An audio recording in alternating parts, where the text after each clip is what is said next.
Bienvenue sur Mémoire de territoire. Un instant de découverte de différents talents. Un souvenir des acteurs de notre région. Une trace qui doit servir de mémoire. Une présentation des acteurs de notre territoire. Un instant de découverte avec Découverto.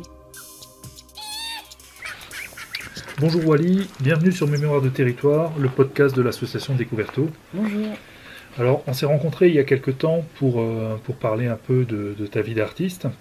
Et on s'était dit qu'on allait se revoir pour parler d'un autre pan de ta vie, et c'est l'organisation d'ateliers de création. Donc, du coup, c'est des ateliers que tu donnes encore ici dans la vallée maintenant. Oui, c'est ça, j'anime des ateliers depuis longtemps pour des groupes. Et aujourd'hui, dans ma nouvelle vie à l'Écluse, je vais plutôt m'orienter sur des cours en individuel, parce que c'est assez petit l'Écluse, je ne peux pas recevoir 10 personnes. Et de là, en fait, je vais aussi proposer d'aller chez les gens, de donner des cours à domicile, car les gens peuvent profiter d'un crédit d'impôt. Ah ouais, donc ça c'est vraiment intéressant comme idée, c'est vrai que j'y avais pas pensé non plus. Oui, dans une vingtaine de kilomètres autour de l'Écluse. D'accord, ouais.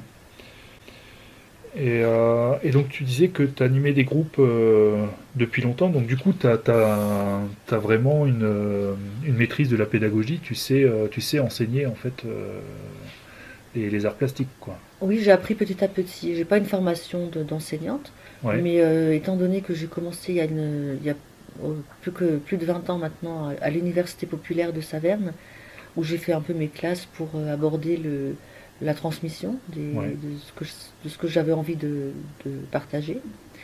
Et qu'ensuite j'ai eu l'occasion d'être prof d'art plat, animatrice d'atelier à l'école de Molsheim, par le biais de la mairie. J'ai pu avoir des cours assez denses au niveau à différents âges, enfants, ados et adultes. Et où j'ai pu tester les cours qui marchaient bien, où je voyais que les gens accrochaient et progressaient par rapport à ceux qui étaient plus difficiles à atteindre. Et maintenant, mon but, c'est vraiment que les gens atteignent une réussite personnelle par rapport à leur envie de créer. D'accord. Non, c'est vraiment intéressant. Et du coup, tu as aussi des projets avec des collectivités également? Oui, disons que pour l'instant, je me concentre vraiment sur le fait de préparer des cours en environ 10 séances pour que les gens aient des bons résultats pour leur création. Et de là, j'ai aussi la possibilité de faire une fresque dans une école, par exemple. D'accord, ouais. Alors ça, cette école, elle est... Elle est à Hardzwiller. Hardzwiller, sans H. Hein. Sans H. D'accord. Et on va commencer à travailler les maquettes à partir du mois prochain avec les enseignants et les enfants. D'accord. Et dès les premiers rayons de soleil, on pourra commencer à mettre en couleur sur les murs. Ouais. Alors comment ça se passe, un projet comme ça comment ça démarre en fait? En l'occurrence, à Hardzwiller, c'est-à-dire qu'ils ont une fresque qui a une vingtaine d'années, et ils ont fêté d'ailleurs les 20 ans de l'école au mois de mai, et ils voulaient la rafraîchir et en même temps ajouter d'autres visuels sur d'autres murs, au niveau des maternelles et au niveau de l'entrée de l'école. D'accord. Donc on discute de ce qu'on peut faire, et moi je propose aux enfants, ceux qui sont plutôt en CM1, CM2, de créer des visuels de leur environnement. Et ensuite, moi, je fais la maquette, je numérise tous les dessins, et je prépare une composition à l'échelle, et ensuite on la retranscrit sur les murs. Et là, tout le monde se met à peindre, même les profs des fois. Ils jouent avec nous. C'est récré. Ok, c'est bien ça. Ça fonctionne un peu comme une fourmilière. C'est ça. Très bien. Donc c'est vraiment des projets sympas qui mêlent plusieurs générations.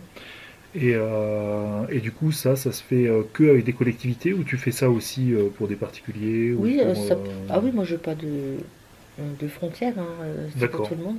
J'ai commencé finalement en 99 à faire ma première fresque dans une dépendance de mon domicile. D'accord. C'était lors de la tempête, et du coup ça avait pris beaucoup de sens parce que on avait un mur qu'on avait rafraîchi avec du plâtre. Et il était tout blanc. Pour une fois, on avait un beau mur tout blanc. Et ben moi, je l'ai ressali avec de l'ocre pour faire représenter une partie de la grotte de Lascaux. Et il y a eu la tempête. Il n'y avait plus d'électricité dans les alentours. Et nous, on a fêté Nouvel An avec des bougies et tout. Et avec cette grotte de Lascaux en fond. C'était super. Ouais, ça c'est intéressant. C'est c'est même quelque chose qui serait intéressant de relancer, quoi. Pourquoi pas. C'est donc voilà. Et du coup, donc ça c'était une fresque que tu avais fait pour toi, une sorte d'entraînement, mais tu avais fait aussi d'autres fresques ou... Oui, j'ai été appelée lors d'une expo, une directrice d'école aimait bien ce que je faisais. Donc elle m'avait invité à faire une fresque dans son école avec tous les niveaux, de la maternelle au CM2. Et on a réussi à adapter vraiment le travail de chaque âge scolaire pour y participer. Les plus grands faisaient la mise au carreau, alors ils travaillaient les mathématiques. Et c'est eux qui grimpaient sur les échafaudages. Et les petits faisaient les décors qu'il y avait en bas, quoi. Ok, c'est sympa. D'autres exemples? Oui, alors j'ai fait aussi d'une école à Grisbar, le mur d'une école à Grisbar, assez grand. Et un clubhouse à Neuvillers-les-Savernes avec les ados. D'accord. Et de façon plus personnelle, là je l'ai traité seule. C'était une fresque à Erstein sur 2 grands murs à côté, enfin près d'un ESAT. Et où j'ai passé une journée pour découvrir les différents métiers qui existaient par les personnes en situation de handicap. Et ça m'a vraiment étonnée, cette fourmilière aussi de différents talents. Il y en avait qui soudaient, il y en avait qui cousaient, il y en avait qui repassaient, il y en avait qui jardinaient. Et j'ai représenté tous ces différents métiers comme un jeu de plateau où il y avait un parcours comme ça avec mes petits cyclopes. Moi j'avais même eu le droit de peindre mes cyclopes. Et j'avais représenté toutes leurs activités sur ces 2 murs. D'accord. Et ça c'est où alors? À Erstein, tout près du musée Wurth, tout près de avant l'entrée du musée Wurth sur la droite. Il y a 2 murs, pas très très hauts, mais très colorés. D'accord, ça marche. Ok, autrement, d'autres projets en vue? Alors, bon, cette année, à part cette école d'Artsviller, j'ai pas encore d'autres projets. J'ai assez de choses à préparer déjà pour ça. D'accord, donc là maintenant tu te concentres plus disons, sur les cours, jusqu'au printemps, à domicile. Oui, c'est vraiment les cours à domicile qui sont mon cheval de bataille, quoi. Voilà, pour essayer d'établir des cours assez que j'arrive bien à proposer. Ok, très bien. Donc voilà. Peut-être je vais justement profiter entre les différentes étapes de ce mur de l'école de préparer peut-être une idée de projet qui pourrait se faire sur le mur de la maison éclusière, le soubassement de la terrasse qui n'est pas très joli, un peu béton, et de peut-être reparler de la préhistoire autour des animaux de la forêt, ou je ne sais pas, à voir. Si Découverto peut être intéressant. Nous, si on peut filer un coup de main, ça sera avec plaisir. On croise les doigts. Non, ça c'est effectivement, il faut qu'on se revoie pour parler d'un projet de ce type-là. Ça peut être vraiment intéressant, quoi. Très bien, je te remercie pour le temps que tu nous as consacré.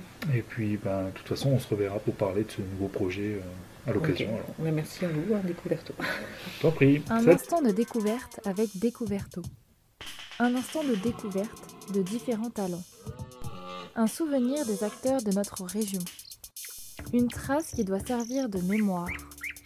Une présentation des acteurs de notre territoire. Un instant de découverte avec Découverto.